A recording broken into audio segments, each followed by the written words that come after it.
The 1970s didn't just birth horror classics everyone knows. It spawned nightmares so disturbing, so controversial, that studios buried them and censors banned them across continents. One film on this list used actual medical patients with real deformities, sparking outrage that nearly destroyed careers. Ready to discover the decade's darkest secrets that mainstream cinema tried to erase forever? Number 10. Tourist Trap, 1979. Mannequins come alive to terrorize stranded travelers at a remote roadside attraction, and somehow this bizarre premise became one of the decade's most genuinely unsettling experiences. Director David Schmoller created something that shouldn't work but absolutely terrifies anyone brave enough to watch. The villain Slauson, played by Chuck Connors, operates telekinetic powers that animate his collection of mannequins and masks.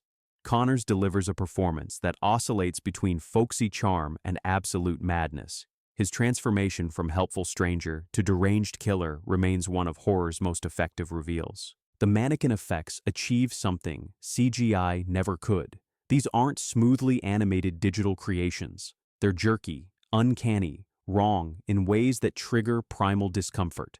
Their painted smiles and glassy eyes create dread that lingers long after viewing. Stephen King reportedly called it one of the scariest films he'd ever seen. That endorsement from horror's literary master should have guaranteed cult immortality. Instead, the film languished in obscurity, overshadowed by slashers with higher body counts and bigger budgets. The PG rating seems impossible given the content. Somehow censors passed it without demanding cuts, perhaps confused by horror that relies on atmosphere rather than explicit violence. Full Moon Features eventually championed its restoration. Horror podcasts rediscovered it. A new generation found what 70s audiences missed in theaters. The mannequin sequences still deliver. The telekinetic attacks still shock. Tourist Trap proves that genuine creativity outlasts expensive spectacle every time. Schmoller made something timeless on a budget that wouldn't cover catering on modern productions. Number 9. Frightmare, 1974. A grandmother released from a mental institution after 15 years hasn't actually stopped craving human flesh, and her family desperately tries hiding her continued appetites from authorities. British director Pete Walker crafted the most transgressive cannibal film of the decade, and almost nobody saw it. Sheila Keith plays Dorothy, and her performance is genuinely disturbing. She radiates grandmotherly warmth while drilling into skulls and consuming brains. The contrast between her pleasant demeanor and horrific actions creates dissonance that American horror rarely attempted. Walker specialized in exploitation cinema that British critics despised. They called his work repulsive, gratuitous, worthless. Decades later, scholars recognized what contemporaries missed. Walker was making social commentary disguised as sleaze, critiquing British class structures and family dysfunction through visceral horror. The film's frank treatment of cannibalism earned it bans and cuts across multiple territories. British censors were particularly harsh, demanding significant edits that neutered Walker's intended impact. Uncut prints became collector items traded among horror devotees. The family dynamics feel uncomfortably real. Children protecting monstrous parents, spouses enabling dangerous behavior, love twisted into something that destroys everyone involved. Walker understood that domestic horror cuts deeper than supernatural threats ever could. Kim Newman, the horror scholar, eventually championed Walker's rehabilitation. Retrospectives at film festivals introduced new audiences to his catalog. Frightmare is now recognized as his masterpiece, a film that American censors would have destroyed entirely if it had originated across the Atlantic. The ending offers no comfort, no resolution, no suggestion that the cycle of violence will ever end. Walker refused easy conclusions. Real horror doesn't wrap neatly. Number 8. Martin, 1977. George Romero made the definitive vampire film, and almost nobody noticed because audiences wanted more zombies. Martin thinks he's an 84-year-old vampire trapped in a teenager's body, but Romero never confirms whether his delusions are supernatural truth or severe mental illness. John Amplas plays Martin with heartbreaking vulnerability. He's not a seductive predator. He's a lonely, confused young man whose feedings require sedatives and razor blades because he has no fangs. The kills feel pathetic rather than powerful, desperate acts by someone who doesn't understand himself. Romero shot in his hometown of Pittsburgh, using decaying industrial landscapes as visual metaphors for Martin's psychological state. The city becomes a character, all abandoned buildings and empty streets, reflecting the protagonist's isolation. The black and white fantasy sequences depicting Martin's memories or delusions of classic vampire imagery contrast sharply with the grimy color reality. This technique lets audiences question everything they're seeing. Is Martin remembering actual past lives or constructing fantasies from old horror films? Critics who saw it praised Romero's ambition. The problem was finding critics who saw it. Distribution was minimal. Marketing was non-existent. Dawn of the Dead's massive success 2 years later overshadowed this quieter achievement. Tom Savini's practical effects work shows early mastery of techniques he'd later perfect. The violence is realistic rather than fantastical, making Martin's actions more disturbing than any traditional vampire film could achieve. Romero himself called it his personal favorite among his own films. That endorsement from a director with an extraordinary catalog should carry significant weight. Martin deserves the audience it never received during theatrical release. Number 7. Lemora, A Child's Tale of the Supernatural, 1973. A 13-year-old church singer travels to find her criminal father and instead encounters a vampire queen who wants to corrupt her innocence.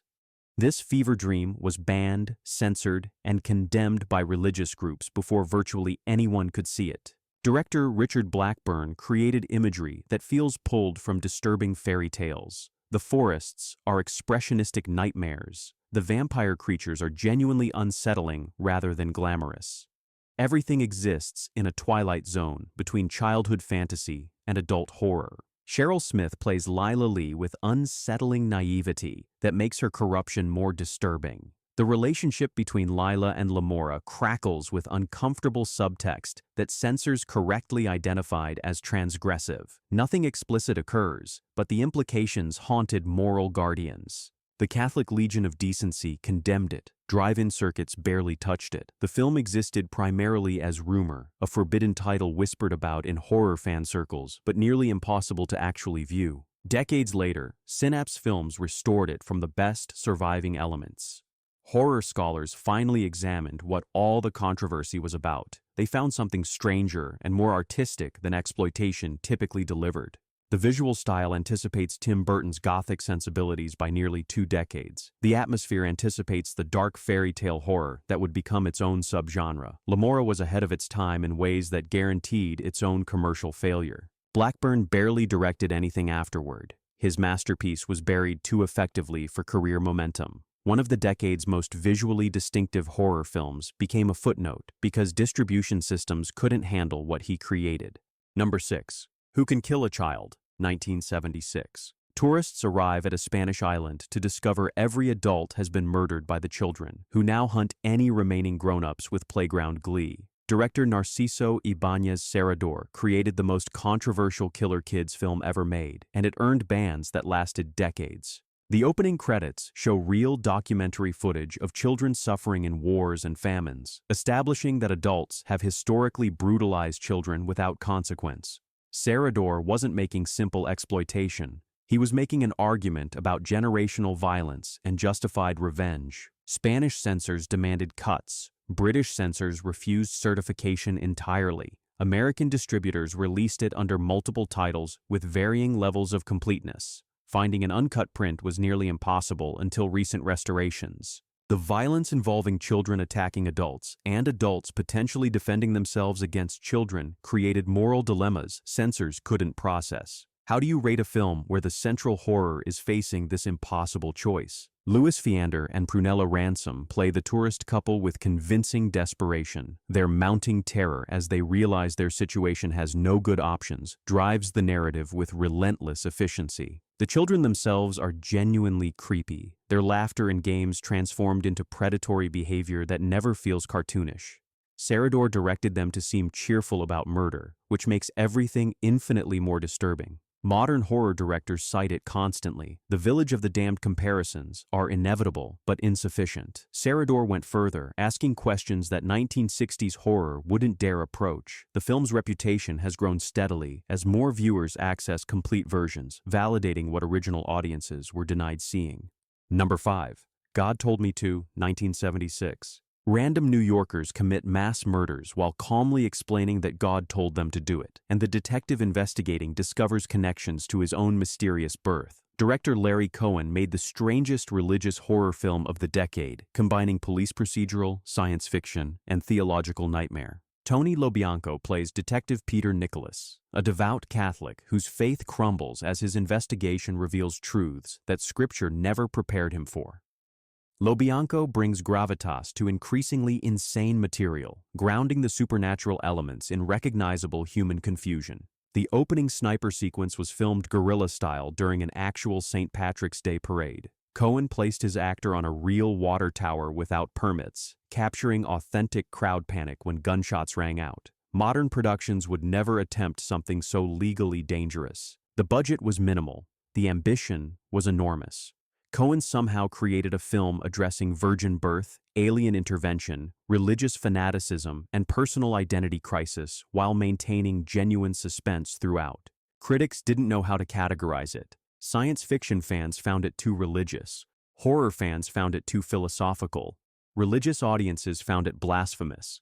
Everyone was right, and that's precisely why the film works. Sandy Dennis delivers a remarkable supporting performance as a woman central to the mystery. Her scenes are brief but essential, revealing backstory that transforms everything preceding it. The Criterion Channel eventually streamed it, introducing Cohen's mad vision to audiences who'd never encountered his work. God Told Me to remains impossible to categorize and impossible to forget.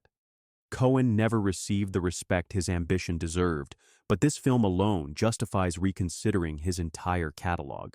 Number 4, The Baby, 1973. A social worker becomes obsessed with a grown man who has been kept in infant state by his deranged mother and sisters, and her intervention leads somewhere audiences never expect. This is genuinely one of the strangest films the decade produced, horror that defies every conventional classification. Ruth Roman plays Mrs. Wadsworth, the matriarch who has raised her adult son, Baby, to remain completely infantile. Roman commits absolutely to material that could have been pure camp, bringing genuine menace to every scene where her control is threatened. David Manzi plays Baby, and his performance is extraordinary.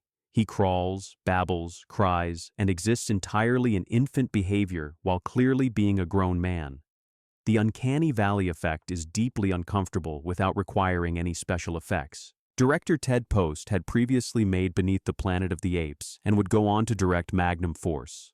His journeyman credentials make The Baby even stranger. This wasn't some exploitation outsider. This was a Hollywood professional making something genuinely transgressive. The social worker's motivations seem noble initially. She wants to rescue Baby, give him a chance at normal development. Then, the twist arrives, and everything you assumed about the narrative collapses into something far darker. Critics ignored it completely.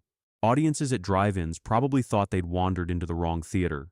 The film was too weird for horror fans expecting conventional thrills, too disturbing for audiences seeking camp entertainment. Quentin Tarantino has championed it at his festivals. Horror podcasts rediscovered it. The Baby is now recognized as a genuine oddity that somehow exists, a film that shouldn't have been greenlit, shouldn't have been made, but somehow was. That it works at all is miraculous. Number 3, Deathdream, 1974. A soldier killed in Vietnam returns home to his family, but something is very wrong with him, and his need to survive requires increasingly horrific actions. Director Bob Clark made the definitive Vietnam horror allegory before the war even ended, and audiences weren't ready. Richard Backus plays Andy, the returned soldier, with unsettling blankness. He's physically present, but emotionally absent, going through family motions while clearly being something other than human. Veterans recognized behaviors that horror fans interpreted as supernatural. Both readings are valid. The film directly addresses what combat does to young men, how they return changed in ways families cannot comprehend.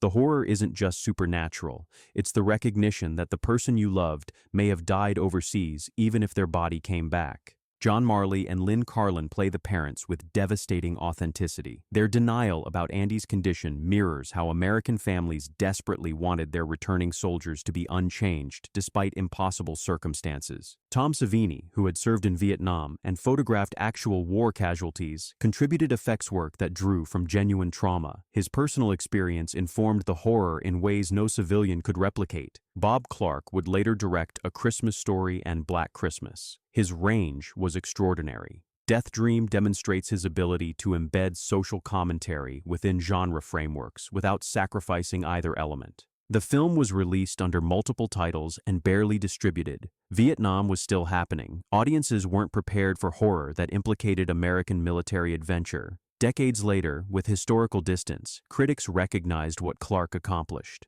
Deathdream is essential viewing for understanding how horror processes national trauma in real time. Number 2, Messiah of Evil, 1973. A woman searches for her missing artist father in a California coastal town where the residents are slowly transforming into something inhuman, and the film's dream logic creates an atmosphere unlike anything else from the decade. Directors Willard Huyck and Gloria Katz made this before writing American Graffiti and Indiana Jones, and it shows different talents entirely. The supermarket sequence alone justifies the film's cult reputation.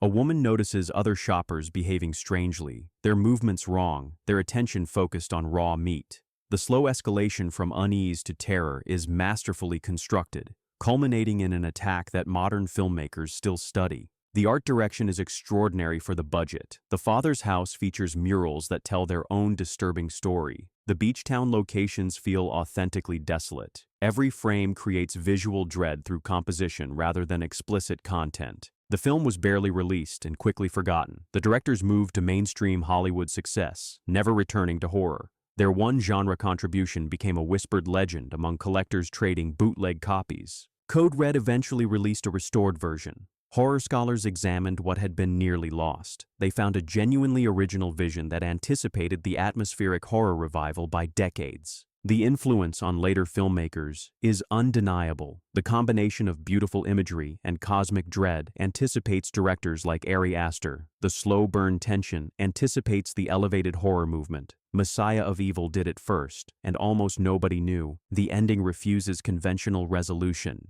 Horror lingers. Threats remain. The protagonist's fate is ambiguous at best, devastating at worst. Huyck and Katz understood that the most disturbing conclusions are those that never truly end. Number 1, The Sentinel, 1977. A fashion model moves into a Brooklyn brownstone and discovers her building houses the gateway to hell, guarded by a blind priest in the top-floor apartment. Director Michael Winner cast actual people with real physical deformities as demons, creating controversy that nearly ended careers and traumatized cast members who had no idea what they'd signed up for. Christina Rains plays the model Allison, surrounded by an absurd roster of A-list talent. Chris Sarandon, Ava Gardner, Burgess Meredith, Christopher Walken, Jeff Goldblum, Tom Berenger, and Beverly D'Angelo all appear. The cast list reads like a Hollywood directory, yet the film vanished from cultural memory. The controversy centered on Winner's decision to cast people from actual medical facilities to play the demons of hell. These weren't actors in prosthetics. These were real individuals with conditions that society typically hid from view. Critics called it exploitation of vulnerable people. Disability advocates were furious. Cast members reported being horrified when they saw the finished film. The church scenes remain genuinely unsettling because the demons aren't fantasy creations. They're real human faces that mainstream cinema never showed. Whether this represents brave taboo breaking or cruel exploitation remains debated. The plot borrows heavily from Rosemary's Baby, but escalates the supernatural elements beyond anything Polanski attempted. Winner wasn't interested in subtlety. He wanted to overwhelm audiences with imagery they'd never forget, whatever the ethical cost. Universal released it with significant marketing but couldn't overcome the controversy. Critics savaged it for taste violations rather than technical failures. The film made money but became untouchable for retrospectives. Recent reassessments acknowledge both the moral problems and the genuine horror achievement. The Sentinel works as intended. Whether it should have been intended that way is a question every viewer must answer personally. Some films are remembered for what they accomplished. The Sentinel is remembered for what it dared. The distinction matters more than comfort allows. The 1970s produced horror that mainstream cinema actively tried to erase, Films too strange, too controversial, too genuinely disturbing for comfortable distribution. Which of these hidden nightmares shocked you most? Which forgotten gem deserves resurrection in modern horror conversations? Drop your picks in the comments below. And here's the debate that demands an answer. Were these films buried because they were too transgressive for their time? Or were censors actually protecting audiences from content that genuinely shouldn't exist? Maybe the line between visionary horror and exploitation that deserves burial isn't as clear as we want to believe.